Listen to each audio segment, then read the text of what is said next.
Сәлеметсіз бе, Ержан ағай? Сізге көп рахмет. Сіздің арқаңызда бүгін дипломдық жобамды 95 деген балға қорғап шықтым. Қатты қуанып отырмын. Жасап берген сигнализацияңыз күшті істеп тұр. Комиссия мүшелерінде 8 преподавательдер болды. Сосын басқа жақтан келген кісі болды, комиссия төрағасы. Бәрі жақсы қарады. Сұрақтары сол датчиктерге қойды сұрақ. Содан кейін приложение туралы сұрады. Бәрі жақсы, бүкіл сұрақтарына жауап бердім. Сіздің арқаңызда. Сізге көп рахмет. Қайырлы кеш ағай. Бүгін дипломдық жобамды қорғап болдым. Өте жақсы деген бағаны алдым. Сізге көптен рахмет.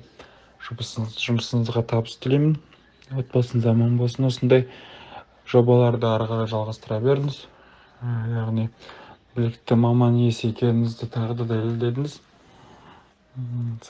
Денсаулығыңыз мықты болып, әлі талай белестерді бағындыруға жақсы. Сізге көптен рахмет. Сау болыңыз.